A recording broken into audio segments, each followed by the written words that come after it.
Do you have a dream that is a small seed of an idea and it's ready to sprout? Or are you in the workplace weeds and you need to bloom in a new creative way? Perhaps you're ready to embrace and grow a more vibrant, joyful, and authentic life. If you answered yes to any of these, you are ready to rebloom. Welcome to the podcast where we have enlightening chats with nature lovers, makers, and artisans as they share inspiring stories about pivoting to a heart-centered passion. Hello, I'm Lori Siebert, and I am very curious to hear from friends and artisans about the creativity that blooms when you follow your heart. And I'm Jamie Jameson, and I want to dig deep into the why behind each courageous leap of faith and walk through new heart-centered gardens. Each episode of Rebloom will be an in-depth conversation with guests who, through self-discovery, shifted to share their passions with the world.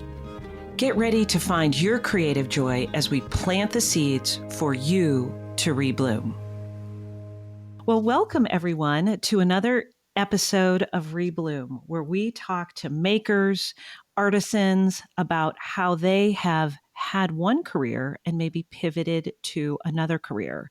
I'm Jamie Jameson. And I'm Lori Siebert. And we welcome you today. And we are so honored to have Bill O'Donnell here with us. Hi, Bill.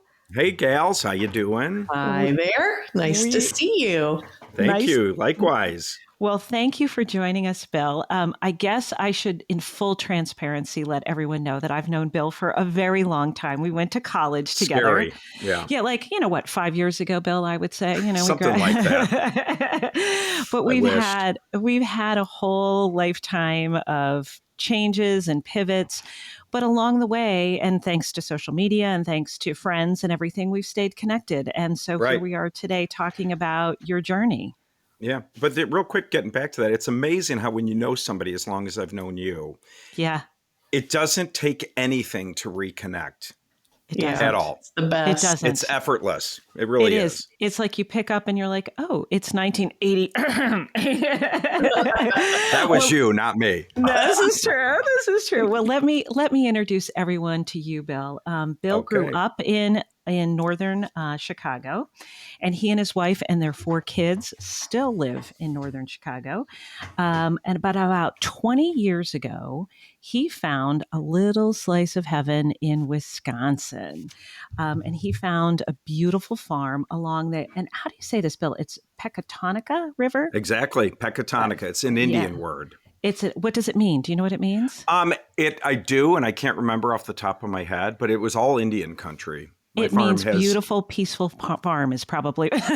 Probably, because it is gorgeous. It is gorgeous. I must come visit. And so it's this special piece of land that he has made his dreams come true. Bill had a huge career as a trader in Chicago, and he was on the Chicago Mercantile Exchange, but he traded in that life for his new farm called Blue Ash Farm. And on that farm, he farms, I'm going to let him tell you all about it, but there's orchards, there's beehives, and now he's making spirits. So welcome, Bill. Thank you. So glad to be here and share this with you guys today. So real quick, Bill, I read in your bio that your grandparents had a farm in Kentucky. Well, that's where I live. I'm in Kentucky. Oh, fantastic. I'm in bourbon country. Oh, I love it. Well, we got to get together and we should be sipping bourbon right now. I know, we should. But the reason that it all came about was I was on the floor for well over 30 years. It was a good career that I was good at. I just didn't enjoy it. I've always been a much more creative person. And I'd come home to Amy and the kids. I'm like, I just need some outdoor living. We live I grew up in Winnetka, Illinois. We now live in Barrington, Illinois, which is very, we're on an acre, we're on a lake. I'm looking out at the lake right now out my window. And it was more my style. But I kept telling Amy, I need some place to really have some nature in the great outdoors. And I said, let's go buy some farmland. And I thought it was going to be one of those things where, it'll be a 2 or 3 year hunt. and we'll go together. We had 2 young kids at the time. And when push came to shove, I'm like, trying to go see farms with, one baby that can't walk and one that walks, but, is 2. Yeah. I'm like, let me just go alone and do some homework. So I went up to the suburbs of outside of Madison, and not too far out of Madison. It gets very rural, very country, and Southwest Madison, Wisconsin is also the unglaciated area where there was no glaciers, and so it's real hilly and rock outcroppings and granite peaks. It's gorgeous. And I said, let me just go look and do some homework.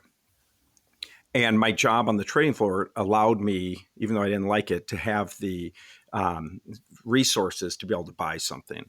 And I went out one day on a Saturday, and I went and saw about 6 or 7 farms. A couple of them I didn't even get out of the car. And the agent was like, you don't want to go see this one? I go, nope, this isn't it. It's just not it. I'm not interested. Anyway, last one we saw, I mean, literally jumped deer out of the woods, ducks off the river, pheasant out of the prairies. And I don't know if you remember the movie Funny Farm with Chevy Chase, where he's trying to sell his house in the country, and he's on a walkie-talkie and he goes, cue the deer. And this like country guy has a cage with a deer in it, and he opens up the cage and the deer goes, prancing across their prairie. And these New York yuppies are like, oh my gosh, don't get too excited. And I was like, seriously, are these your buddies with their pets in cages? That's so funny. Anyway, I went home and Amy, my wife, said, how was it? And I said, I think I found the perfect place. And she goes, I thought you said this was going to take a couple years. And I said, I did. That was Saturday. We went back up on Sunday. I brought my wife and our 2 little kids, looked at it again, met the landowner, and I bought it on Monday. Wow. It was that. I just felt it in my bones. It's gorgeous. And you know what? I think when you feel the right thing, you just know. And we were able to buy a second something, and I said it's the best stupid decision we've ever made in our entire life. And it's been everything to our family, and I know that this has been everything to your family. This new farm. It's been great. It was just a place to kind of go get away for the weekends, and it's close enough to our home. It's 2 hours that we would go up there and we'd canoe or picnic or hike or bird watch or whatever, and then we'd drive home. And so then I was like, you know what? I'd love to have a little place to stay with me and my hunting buddies if we want to go hunting. So I built the cabin that you may have seen on my website, and I physically built that house myself. Wow. And I always tell people that's my creative side of me. Like, I'm not a builder, but I built that house. I'm not a woodworker, but I build those beautiful wooden canoes. Yeah. And I'm not a trained chef, but I've done all those cooking shows. And I'm like, you know what? I may not dice an onion the way they teach you in culinary school, but you know what? I can dice an onion. Yes, you can. I just do it my way. Your way. Yeah. And so we built this house, and then it was always kind of like, God, I wish I could monetize this farm just to help with the upkeep and stuff. Oh, by the way, and the region, it's called Blue Ash Farm. My grandfather owned the original Blue Ash Farm in Paris, Kentucky. Oh, my mom's originally from Cynthiana, Kentucky, but back then my mom is going to be 88. God bless her. Yes, she was born in Cincinnati because back in the day, that's where I grew up. Oh, okay. Well, and there's a town outside of Cincinnati called Blue Ash, of course. That's right. But anyway, my grandfather's farm was called Blue Ash Farm. And when they sold the farm many, many years ago, the only thing they took was this old wooden sign that was on the back of his old wooden truck. And they gave it to me because I have an old wooden truck. So when we bought the farm, I told my wife, not literally buy the farm. That's saying about, well, he bought the farm. He's gone, But when we purchased with money our land, I said to Amy, well, we got to call it Blue Ash Farm in honor of my grandfather and his original farm. But also we own a truck that says Blue Ash Farm on it. Perfect. I love it. Perfect. Yeah. So and we then just you've planted blue ash trees, haven't you? I did plant a few token blue ash trees. They do occur in the wild around here. They're very prominent in the Ohio River Valley. And the original Blue Ash Farm had blue ash trees on it. I took my kids there to go see it. The biggest trees, I couldn't even put my arms partway around the trunk of these things. But, with the emerald ash borer that's killing a lot of ash trees, the blue ash is a little less susceptible than green ash and white ash and things like that. But mine are still growing. But again, when I say it's a farm, I don't grow corn. I don't grow soybeans. It's just called blue ash farm, but it's more of like a nature preserve. Like I plant native species. I eradicate invasive species. We planted an apple orchard, pollinator prairies, tall grass prairies, woodland restoration. We're getting ready to do a spring creek, a trout stream restoration that runs through the property. That's So it's blue. fantastic. Yeah. So, and it's in this river valley, and it's not huge. It's 55 acres, but I manage the whole farm, so it's all I can handle. But there's no power lines. There's no cell phone towers. There's no roads. There's no trains. There's no windmills. There's nothing. Wow. And it's gorgeous. It's gorgeous. Perfection back to nature. Go ahead. Can I ask a question? Sure. So in some of our conversations, it seems like a lot of people's passions loop back to their childhood somehow. Were you always an outdoor kid? Always. My dad used to take me and my brother John hunting, but he was a golfer. He didn't stick with the hunting. I was always planting gardens and growing vegetables. And I remember in 8th grade, I think I won an art award. And I'm not an artist, but I'm creative, and I'm not afraid to try something or do something like building the wooden canoes. People always say, how did you know how to build a wooden canoe? And I said, I had no idea how to build a wooden canoe, but I wanted one. So I'm like, I got to figure this out. So did you YouTube it? Yeah. You know what? I have tons of videos of them. I do have a YouTube channel, but I don't update it. There may be some videos on there. I don't even really know. But I video all the, maiden launches of all the canoes. So my goal was to build one canoe for each of my kids. I have 4 kids. Oh, how cool. I've built 3. And my daughter, Abby, who's my youngest and my only girl, she's always like, hey, Dad, when do we start my canoe? You need to do one for her. I will. Yeah. Well, and you have to see them, Lori, because he's got them. Do you have them on your website? Do you have those canoes? Yeah. There might be, or my social media somewhere. There people can find them because people come to the tasting room. So I have a tasting room on the farm now, and they're like, "Can we see your canoes?" So people see them. They're beautiful. I harvest trees on the farm to make into lumber to make these canoes. Wow. So it's kind of yeah. They're really very neat. special, and you know what? We'll definitely get a couple pictures of those and put those in our show notes so people can see them because they're so special. And, Bill, it's a great question that Lori asked about your background. But, the other interesting thing that is women often find things that are very creative, but gentlemen need to be creative too. And I love that you tapped into that you knew enough that you wanted to tap into your creativity. Right. When did you decide that? When did that happen for you in your journey?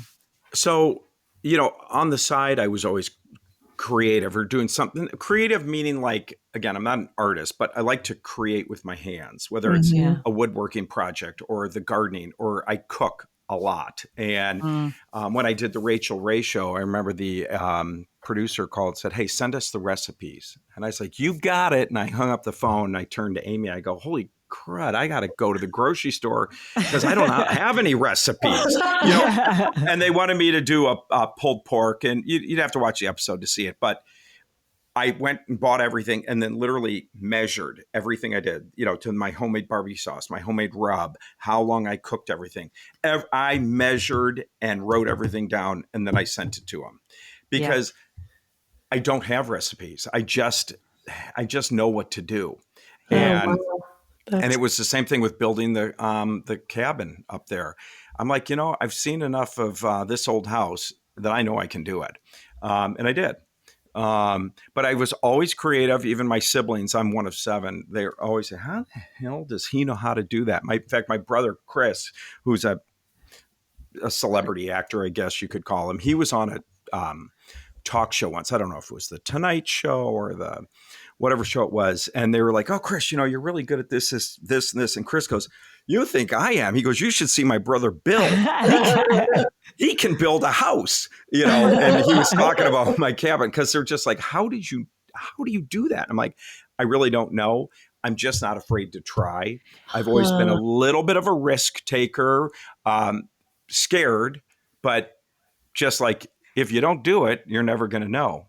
And that And was, why not again, try to do it? And why not? And yeah, Chris, as you mentioned, like he gets to be creative all day long. I mean, you yeah, were doing money stuff, which is yeah, interesting. But when you've got creativity in your heart and your soul, then you want to express it, whether it be yeah, food, whether it be woodworking, whether it be art, whether it be any kind. Mine is in photography because I knew I was so stressed, and I'm like, I need to do something that just lets that stress go. And when you're yeah. creative, I think it just lets it go. So as you were going down and you were doing the trading stuff, when did you decide to pivot to do the farm and now do what you're doing? Tell us a little bit Well, about that. so, we bought the farm in '01. So this is Okay. our 23rd year of owning it. Wow.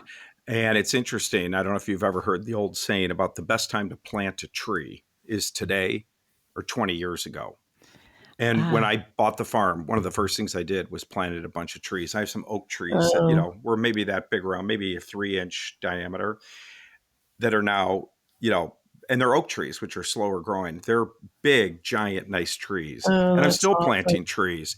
But it was just, like I said, a place to kind of get away and escape. But I was still at the floor, on the trading floor. And every time I knew I was going to Wisconsin, every Friday, I'd be like, I'm taking the last break of the day. I need to get out of here at noon. I could not get to that farm quick enough.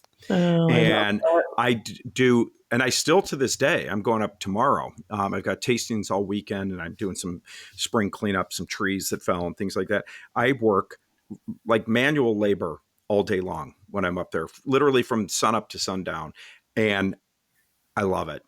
that's I love it. great. I love And I that. was just, yeah, and I just was like, how can I would always come home just beat down from the trading floor. It was an hour and 5 minute train ride to the city every day, then a mile walk from the train station to the trading floor, and then the hustle and bustle of the trading floor from literally 7:20 till 2 p.m. and you don't stop. There's no Ugh, breaks. I mean, if you really need to go to the bathroom, yeah, I guess you can run out of the pit and go to the bathroom. But I mean, there was days when it was quiet too. But I was like, God, I hate this because it just wasn't me. And I'd Yeah, come home every day and tell my wife, I need to get out of there. I need to get out of there. I need to get out of there. And I kept saying it. But in the back of your mind, I'm like, hey, I got 4 kids. I've got a mortgage. I've got bills to pay. It allowed me to yeah, buy this farm. But I couldn't, I just be like, we'd be on vacation. And the Sunday when we'd come home from vacation, I'd get in a bad mood. I was like, I can't uh, believe I have to go back. And then I don't know what happened, but one day I just felt it. And I turned to Amy and I said, you know what? I feel it. I know it's time for me to go. And she, after all these years of her saying, I don't think, who's going to pay the bills? What are you going to do? She said, if you really feel it, then it's time for you to go. And God having bless her. her support, Yeah, jumping into the unknown where the paycheck's gone, yeah, the yeah. insurance is gone, everything is gone. And I've got 4 kids. That's yeah, scary. It is scary. Who were not in college yet at the yeah, time. No, no. Yeah, And I yeah, just thought, I've got to figure this out. And, I was doing all those cooking shows and they were pitching me to possibly host a show up at the farm. And it just really wasn't what I wanted to do. It wasn't working out. And, I've always kind of thought, wouldn't it be fun to have my own bourbon company? I'm not from Kentucky, but I have Kentucky roots. I've always liked bourbon. My parents were not big drinkers, but occasionally they'd have a little bourbon. yeah. And I thought, I'm going to try to start a bourbon company. So I was doing some experimenting, hooked up with a distiller, told him what I wanted to do. I brought honey from my beehives, maple from my maple trees. And I said, I'd like to do a bourbon. And then I'd like to do a honey bourbon with real honey and a maple bourbon with real maple. So all my stuff is 100% natural. There's no Oh, artificial flavoring I or bet it's coloring. delicious. And it's high proof, really smooth. I've been winning lots of awards. I it's won amazing. gold medals at the Proof Awards. I've won medals from the SIP Awards. It's getting a lot of traction, but it's a difficult business because of the Yeah, regulation, yeah, the Yeah, licensing, the distribution is a nightmare. I mean, it's tough. I'm still battling. So I started distributing in December of 2019.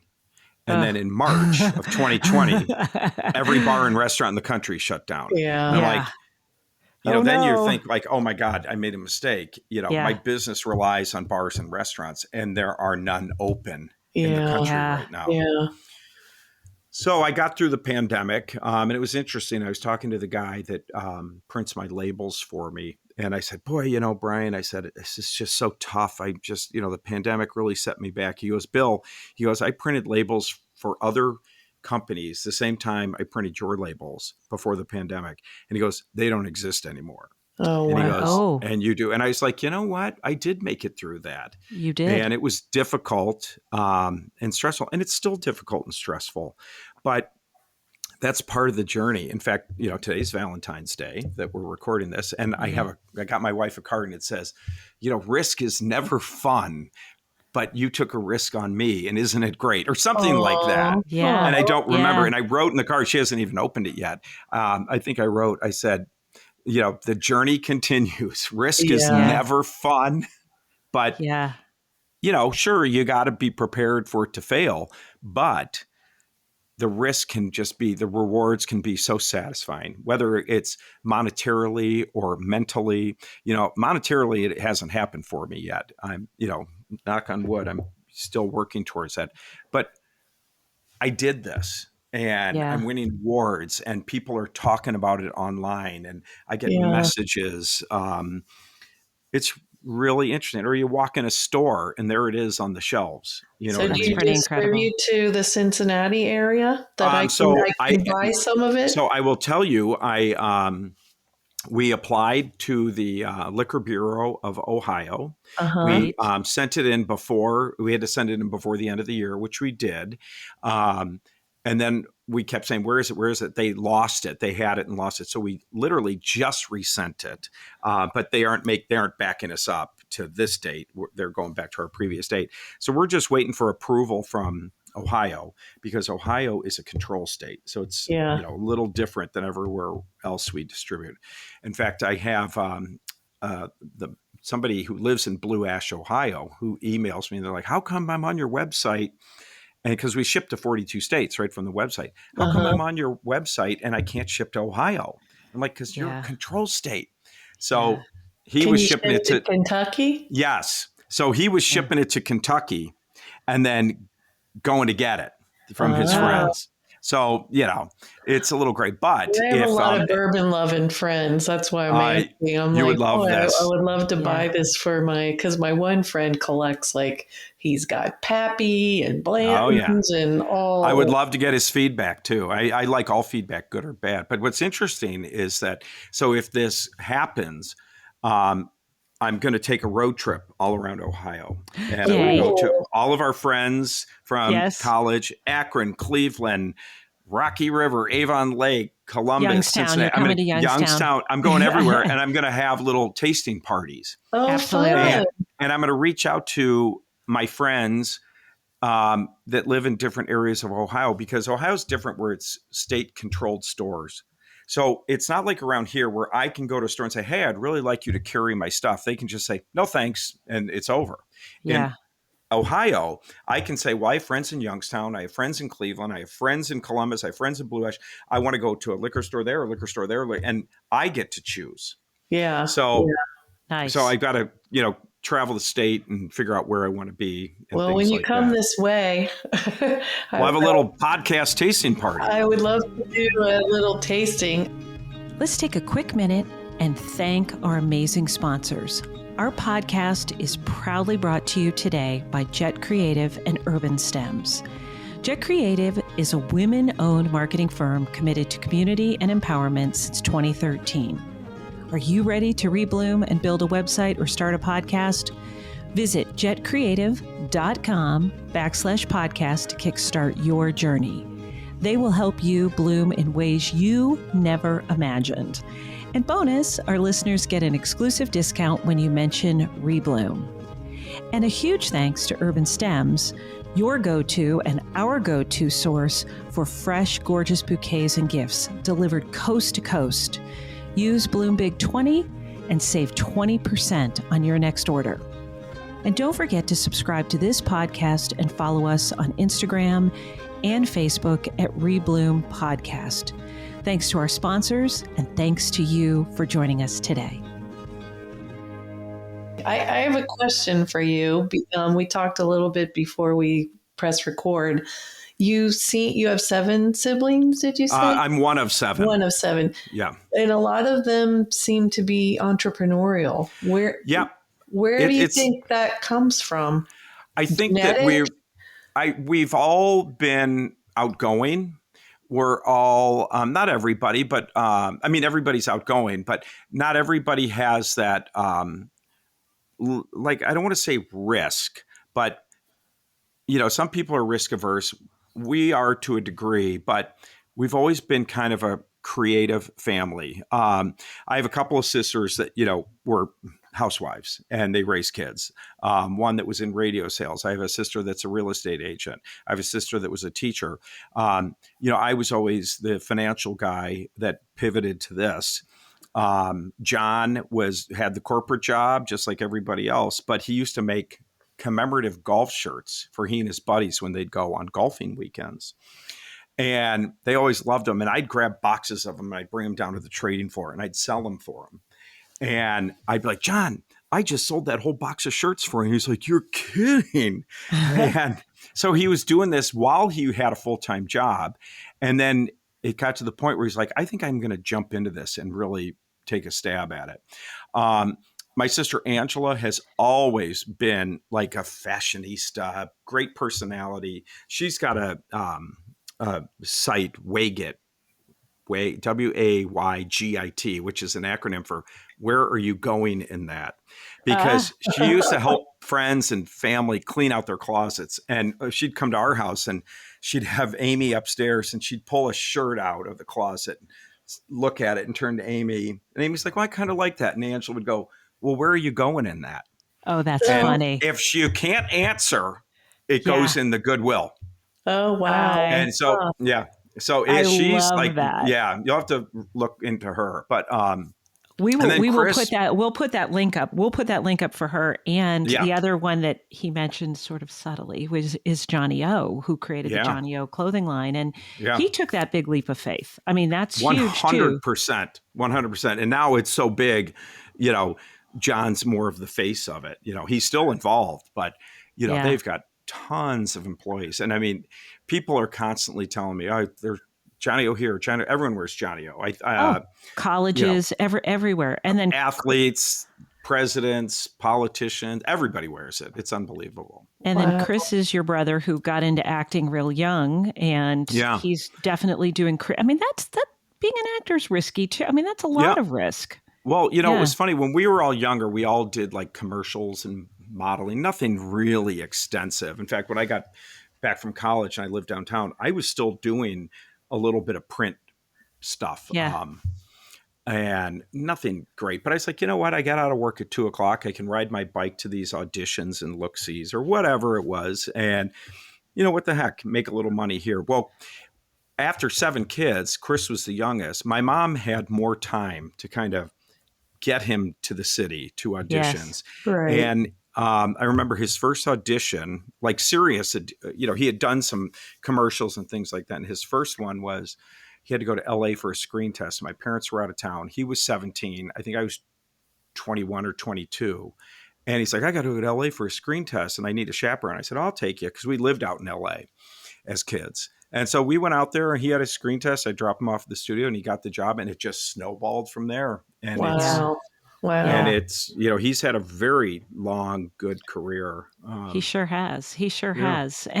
But I love that there's creativity in your whole family. And that certainly, probably came from your mom and dad and then transferred to all 7 of you. And maybe it's a little, there's some risk involved, but it sounds like that the creativity is taking the center stage, and that's really causing you to pivot. And I don't know if my parents were so much creative. They would ask me. I used to fix stuff in the house. Even when I was a kid, my dad was like, hey, that thing doesn't work. Can you take a look at it? And I'd fix it. Wow. But I think my parents, they had great personalities. I think the seven of us we're talkative, we're outgoing, we're, Yeah. not Yeah. afraid to, speak up or whatever. Right. And I guess there's some creativity. I mean, I Yeah. think you also just got to have the guts to go for it. You do Yeah. have to And have not a the lot of, guts. a lot of people don't have that. I mean, it's scary, It is. but Yeah. it's Yeah. So what you got to do. how'd you end up on the trading floor though? You were creative I, your whole life growing up. well, How'd you end up it there? was, I was in 8th grade. I was on a field trip, or maybe it was freshman year in high school. I don't know.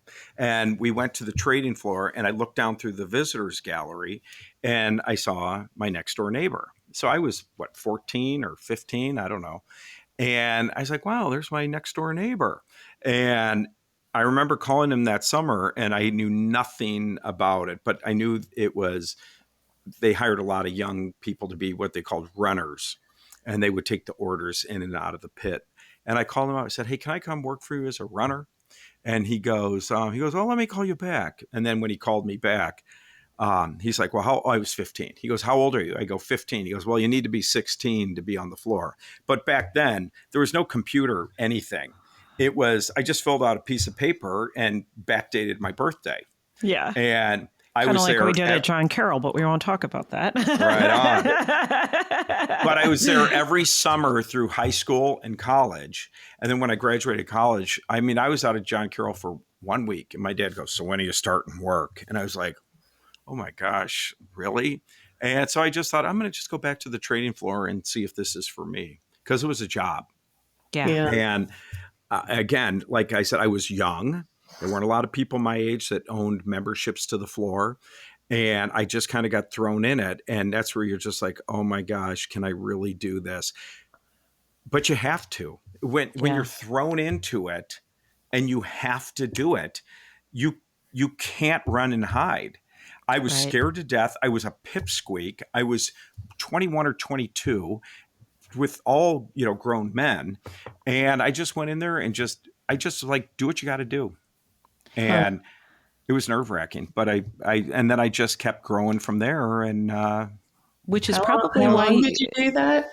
I was a member for 30 years. So, and I've been gone from there, I think 8 years, almost 9. So, how about that? And the business has changed a lot. I mean, I was there in its heyday. There's not much of it left. I still have some friends down there. There's one pit left, and, they're making some money, but,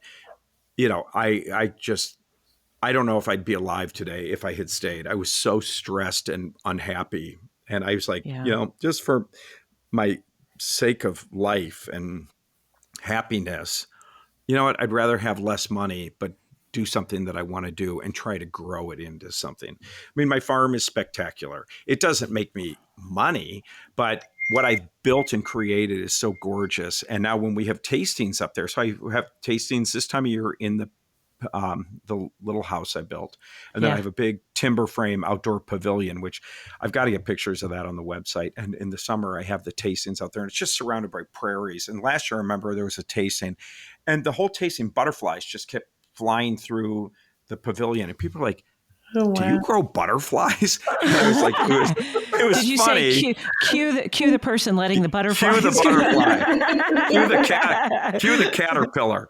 But and it's just there's so many prairies that they're all over the place. And then people started saying, hey, can we get married here?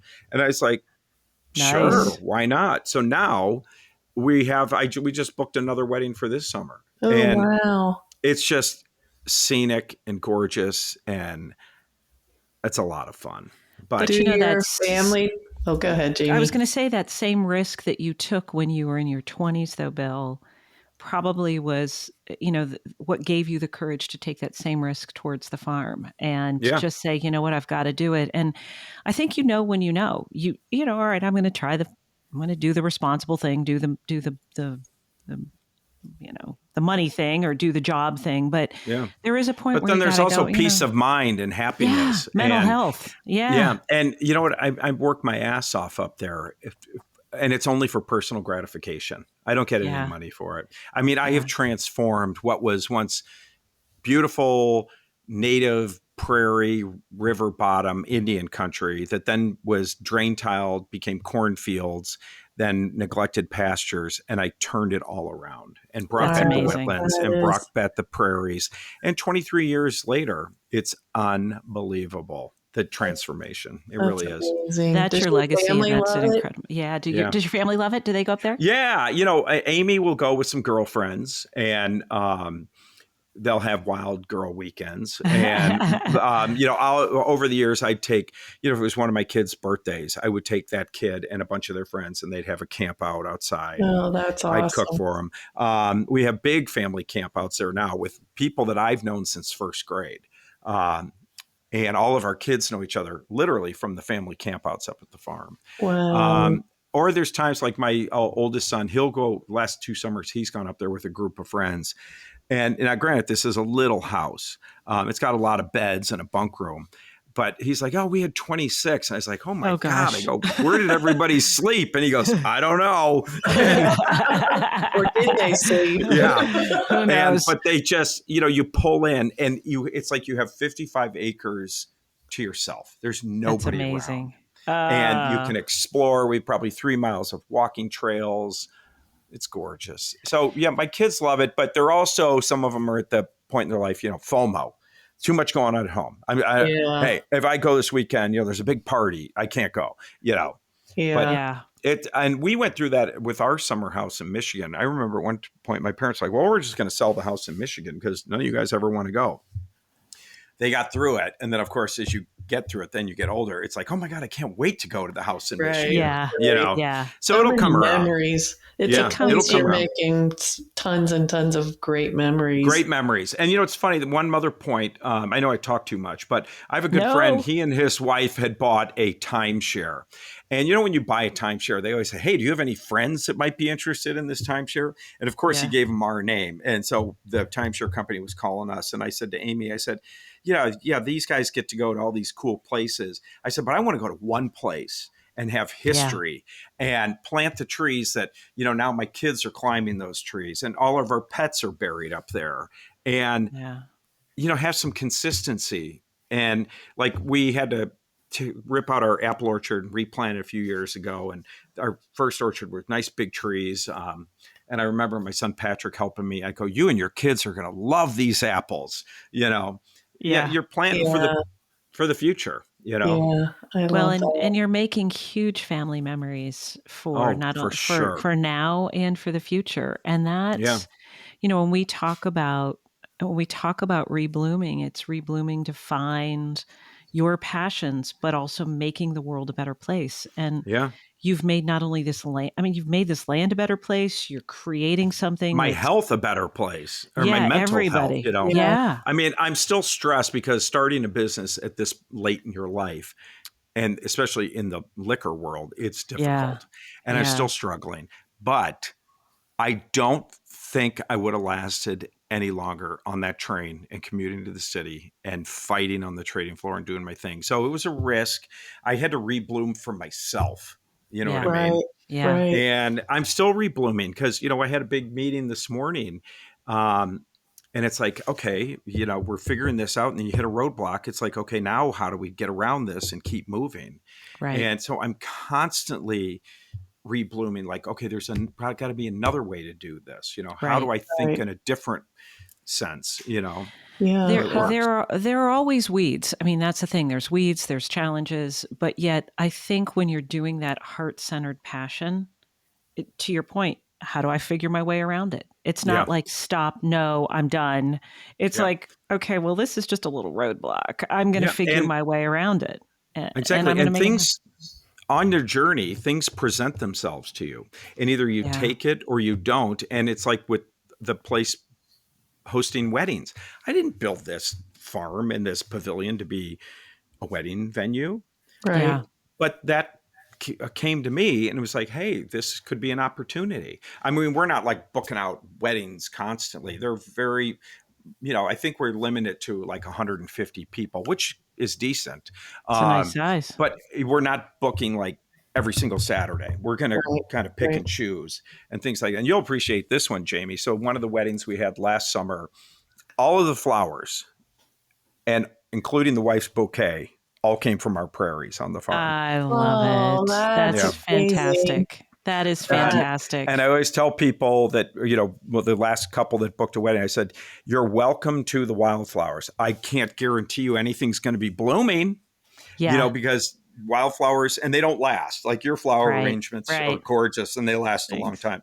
You pick a wildflower, you pick it an hour before the wedding, and by the end of the wedding, it's gone. It's gone. It is. But, Yeah. but it, we have, can put ferns in it, and, red twig dogwoods, and, columbine, and, whatever happens to be blooming at the time, and make a wildflower bouquet or flower arrangement. It's really cool. So That is so special. Do you think it's been helpful for your children to see you make this pivot to be living I more think happily? so. Some of them are not in the business world yet and don't quite get it. My older son, Billy, he called me one day. He goes, wait a minute. She goes, you had your own business when you did this. Then you had your own business when you did this, and your own business when you did this. Now you started this business. You've always worked for yourself. He goes, have you ever had a resume? And I go, no, I've never had a resume.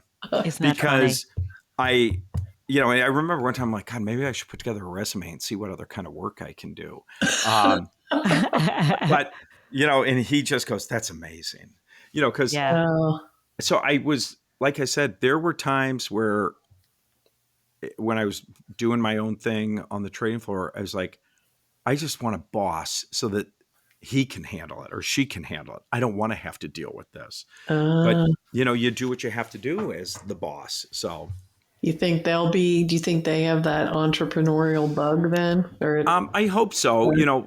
Billy is working hard downtown Chicago, and he's got a great career path going. He's very smart and with it.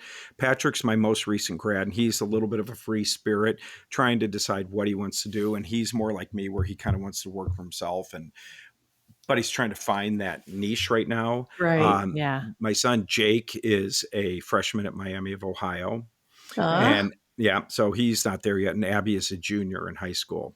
Oh. So, but Amy's a hard worker. She's a school teacher. She retired for 15 years to raise our kids, and then went back, and she works her ass off. She Oh, really does. teachers But she does. They always say teachers are underpaid, and there's no doubt about They it. And are. Amy Yeah. is so in tune with kids. That's great.